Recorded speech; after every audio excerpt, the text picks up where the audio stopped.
My name is Mercer, I'm 19. Today is the 21st of April 2020.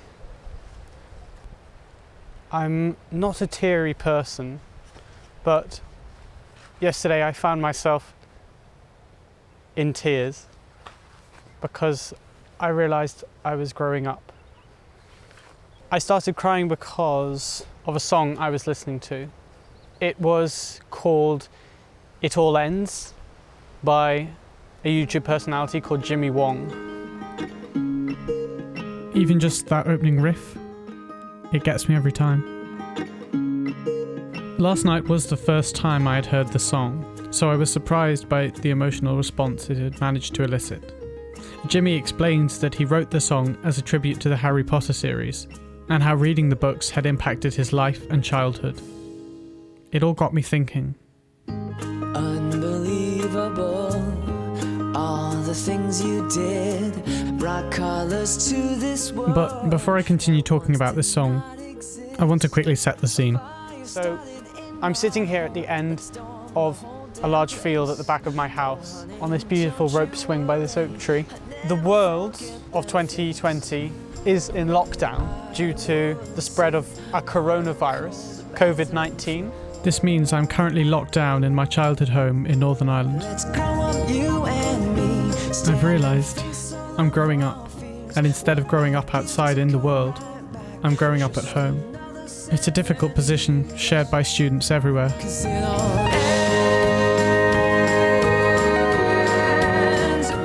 Running around in green fields, parks, woods, and National Trust locations was integral to my upbringing. I'm fortunate that open spaces are easily accessible to me, so I am at least not physically trapped.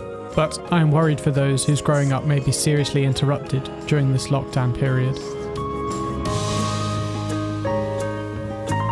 And in a way, it's a fear I share of myself. I don't think I'm scared of growing up. I don't think the new things that growing up brings are bad. I also wouldn't say growing up causes a loss of the beautiful things of childhood. I believe what defines growing up is a change in perspective. The green fields will always be there, but in 10 years I'll be viewing them as a 30-year-old rather than the 7-year-old, the 10-year-old that I used to be. It was these changes in perspective that meant I reacted to this song in the way I did.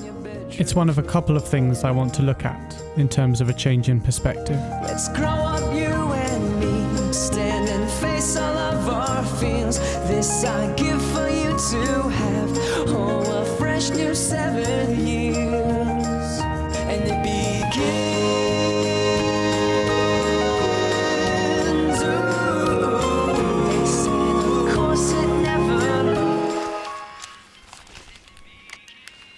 Well, let me explain.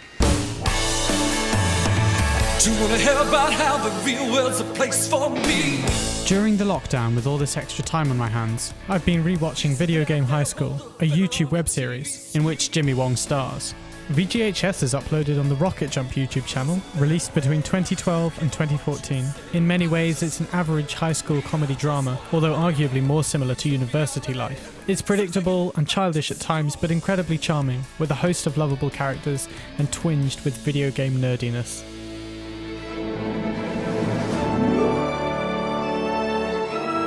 The setup of Video Game High School is much alike that of Harry Potter, one of the seminal coming-of-age stories of our time. Brian D, an unlikely hero with absent parents, is thrown into an unfamiliar world. He forms new friendships in a power trio consisting himself as the young male protagonist, the goofy, trustworthy best friend, and the intelligent, superego female third. Significantly, our protagonist enters an educational setting, which speaks to young people in their formative teen years. VGHS and Harry Potter aren't about the video games or the magic. They're about growing up. In a broad sense, narrative cinema pivots on characters developing and changing their perspectives. Story is about growing up, and I think it's those stories which we hold dear in our childhoods that are keeping us clinging to those younger years. I've now watched VGHS twice, and I think I can use this to demonstrate this change in perspective I keep mentioning. I first watched VGHS last summer, just before turning 19, and it was an exciting, hopeful and magical experience. As I was going off to uni that September, VGHS represented my desire to break into the world and live those formative experiences like Brian D or Harry Potter, a desire that was yet to be fulfilled. The elements of the series that really spoke to me then were those potential new friendships, love interests, clubs, opportunities to excel, and most poignantly, independence, the dorm room antics, and living away from home.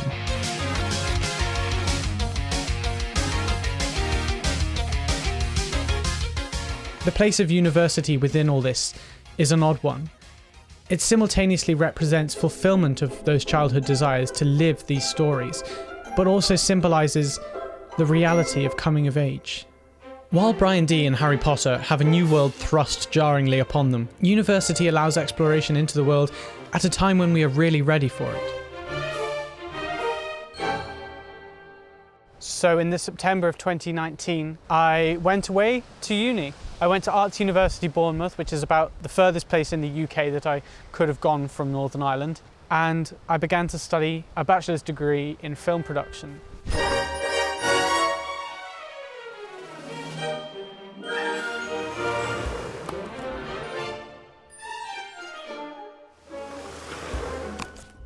So having returned home due to the COVID-19 pandemic, I rewatched VGHS, my viewing now informed by 6 months spent at uni. This time, the series had a certain tangibility. I'd now felt what it was like to enter that new world, meet that brand new set of peers, keep myself alive for the first time, and have real independence, living in student halls away from home. This viewing had lost some of the magical hopefulness, the potential. But as I filled the series with my own experiences, it served to affirm that these possibilities were real and amazing in their own right, not just something to look forward to. My perspective had changed. Something about this, combined with Jimmy Wong's emotive song, was what sent me into that fit of tears.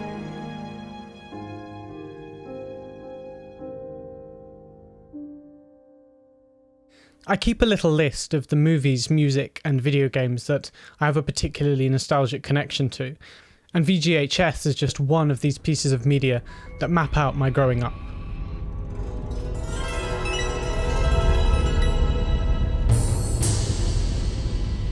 Blade Runner is currently what I cite as my favourite film, but my first introduction to the neo-noir world was from the 1997 Blade Runner game.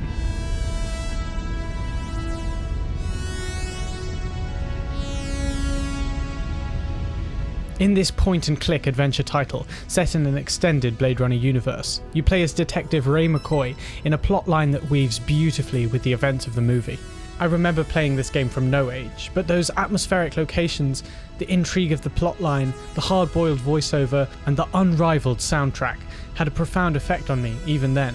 I was definitely too young to be playing the game, and it was way too difficult for young Mercer to ever get very far. But playing over and over those opening moments of the game, flying Ray's car between the rooftops of the LA skyline, running your character around those incredibly atmospheric locations, and the excitement of finally retiring that first replicant were all things that struck me at the time. It wasn't until I was, I think, 16 that I saw the Blade Runner movie for the first time.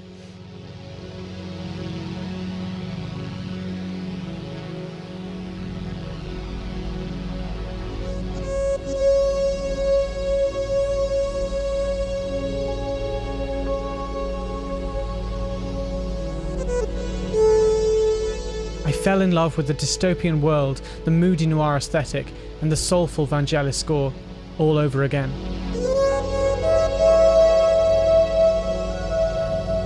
Being much older by this viewing, I was able to really get my teeth into the deeper themes and questions that Blade Runner asks about what it means to be human. The film had compounded my experience of the Blade Runner game. With a little bit of extra age, I was able to draw so much more out of those narratives. Very recently I picked up the 1997 Blade Runner game again, and this time round some maturity revealed whole new avenues to the game. A complex morality system leading to you questioning your every decision, multiple endings depending on if you sympathise with the replicants or not, randomised factors at the start of the game leading to much replayability, and finally completing the game for the first time after all those years.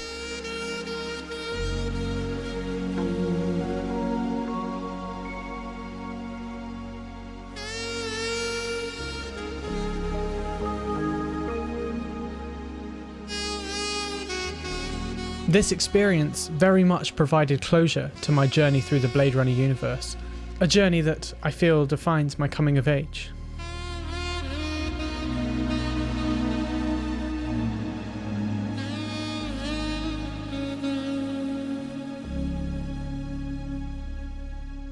I've found this happening a lot, where the stories of my childhood only get better with age.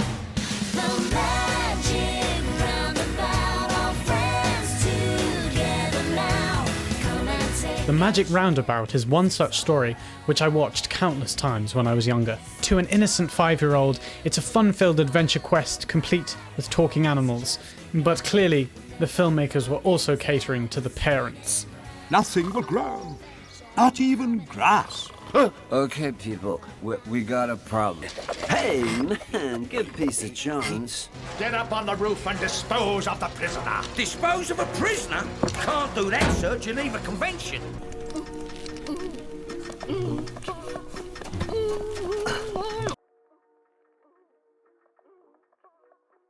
Adult humour, pop culture references and drug metaphors flew right over my head until rewatching The Magic Roundabout aged 19. For this reason, I have absolutely no shame in revisiting these nostalgic stories. Your perspective has changed, and a revisit of these films a few years down the line can result in a thoroughly entertaining and unique viewing experience.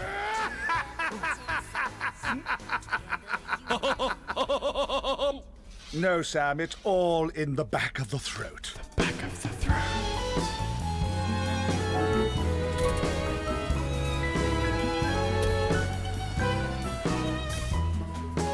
VGHS, Blade Runner and The Magic Roundabout are all fairly contemporary or even futuristic. So I think it's also interesting to mention period pieces, wherein this exploration of the past extends beyond my childhood towards the times in which these stories took place.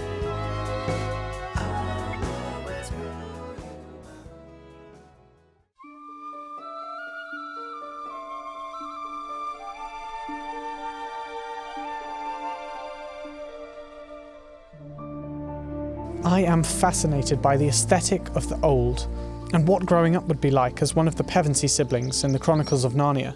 The Lion, the Witch and the Wardrobe has this incredible ability, making you yearn to have grown up amongst that plucky gang of brothers and sisters.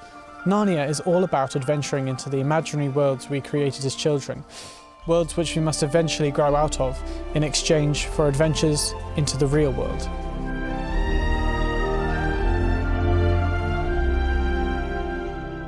Lucy is doubted when she tells her siblings about the magic of Narnia, but the truth is these childhood worlds, stories and adventures are real to the extent that they are part of what has made us who we are today. We hold on to these memories and experiences as we venture further into our lives.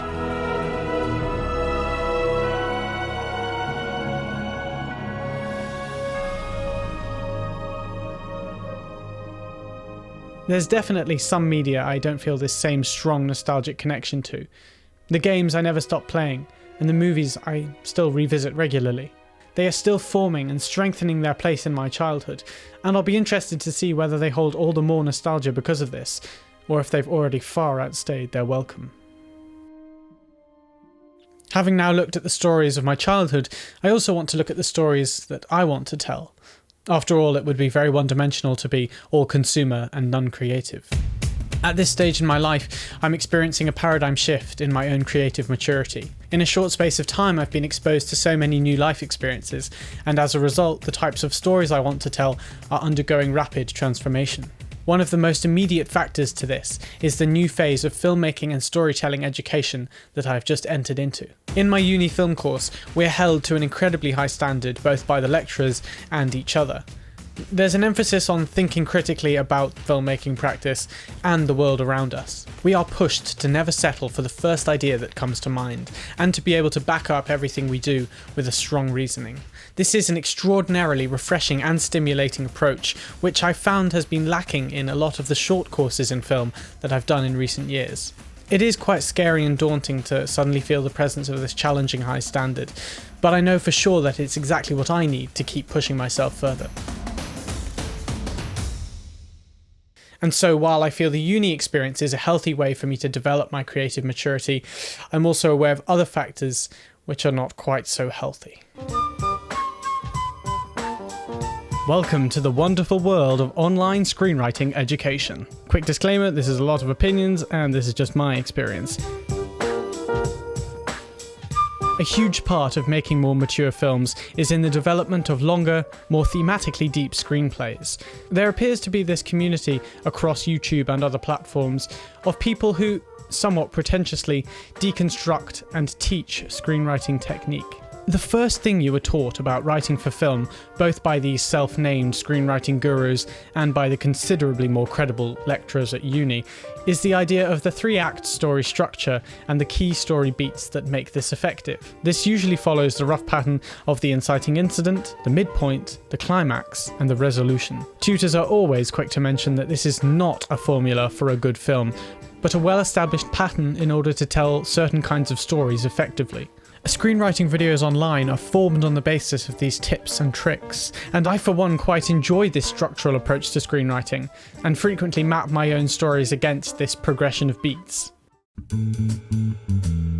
However, I think these lists and lists of screenwriting hacks create a problem. The culture that beginner screenwriters enter online, myself included, is promoting structural perfection in screenwriting, where all boxes of story arc, character beats are ticked. There is also this huge emphasis on quantifying your screenplay page count. You are told to bash out your 10 pages a day, or lauded for hitting that 90-page feature film milestone. Now, having the discipline to push through a script like that is most certainly admirable, but this kind of culture forces people to be constantly measuring themselves against each other. I've not found this level of competitiveness in any other area of filmmaking. I myself have fallen into this trap of constant pressure to better my screenwriting technique. It's led to me feeling very discouraged and unconfident about my own writing ability. I've got caught up in craft over content. I feel much more comfortable conveying my ideas through the visual medium of the film itself than the script on paper. I think this is such an interesting change in perspective on one's own creative maturity. It was fun to write as a child. I cranked out so many little short books and short films. The lack of any external pressure meant I enjoyed every single one. Screenwriting now is certainly more creatively fulfilling, but I'd be hesitant to use the word fun.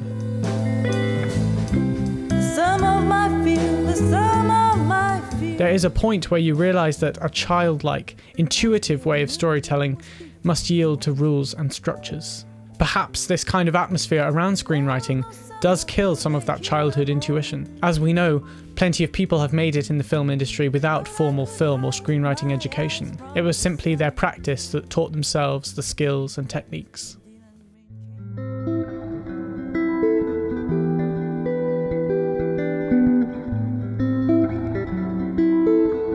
This lockdown period can be a tricky time to keep making things, but I've been trying to keep myself busy so far with 2 little short films and this little self-documentary project. All of these projects have been very personal in nature, and part of developing one's creative maturity is learning what you feel comfortable exposing about yourself in your work. It's important for work to be personal, and it can sometimes even be beneficial to feel a little vulnerable with all that you've poured of yourself into your filmmaking, which is definitely something I've been feeling with my recent projects. It's odd that these days I simultaneously feel very creatively inspired and then again not so much. I crave collaborators to bounce ideas off and then decide I want to do things by myself. We'll wait to face the skies.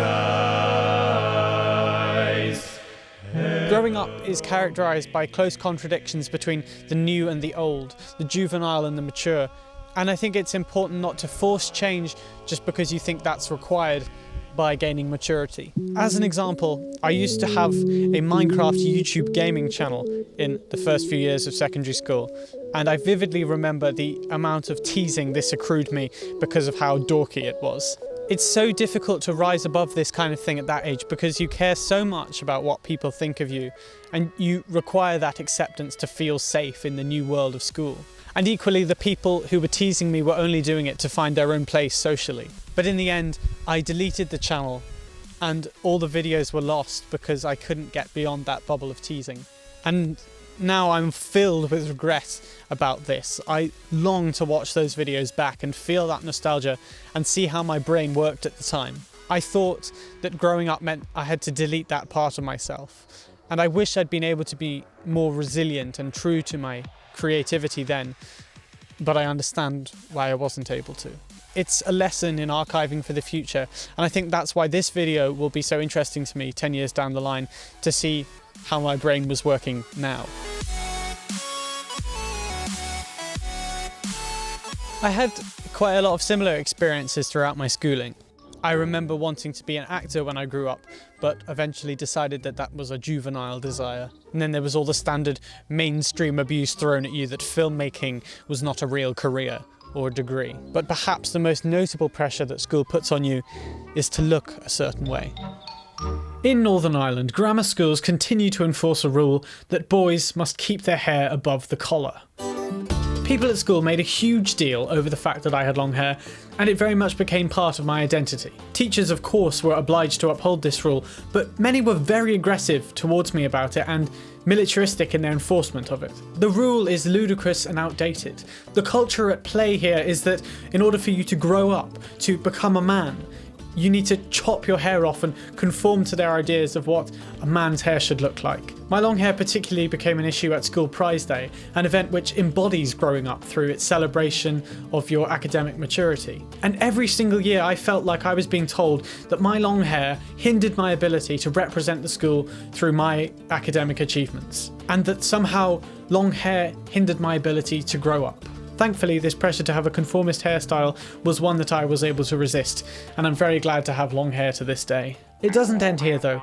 If you were a boy in my school and so much dared as to wear the school scarf, you were teased into the ground because it was seen as the girls' scarf, when quite clearly it is part of the optional dress code for boys. I mean, it's a f***ing scarf. It was the same with bags. If you were a boy with a messenger bag instead of a backpack, you got the same teasing, and it's unbelievable. At one point I had this whole campaign planned where I was going to wear the scarf to school and hand out little sheets of the dress code to anyone who dared to challenge or tease me about it.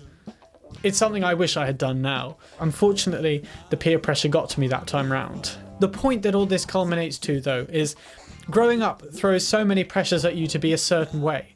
But by holding out just a little longer, you reach a stage where you learn not to care about these stupid things, like how to wear your hair, what bag to own, or whether or not to wear the school scarf. Looking back now, I cannot believe these things were such big issues. I am just grateful that I've now gained the maturity to be on the other side of this, with a huge amount of confidence about who I am, what I want to do, what I want to wear, and who I want to spend my time with.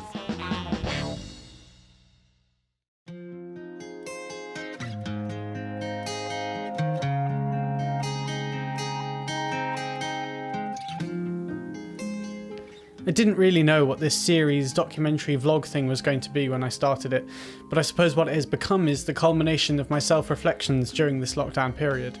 I've indulged in this childhood storytelling which I hold so dear, and I've attempted to map out my growing up through the various stories that have resonated with me. A self-analysis of sorts, of just a few of the many formative experiences which constitute growing up. But my self-reflection is done for now, so I'm eager to get back on my feet and get back to it. I've been craving being on set again, feeling that life and buzz, and itching to try and make the next teetering steps into the world of film. I am yearning to regain my independence, get back to uni, and get things back on track. Growing up can be a wholly positive experience, but you do lose a certain amount of youthful perspective. For example, I'm fascinated by the idea that the redeeming power of today's liberal youth will transform into tomorrow's conservatism, that the youth of the next generation might look back on us and tell us that we were the ones with the prehistoric, bigoted ideas. And so, the wheel keeps turning. They say you're never too old to learn, and so I think it's also fair to say that you're never too old to continue growing up.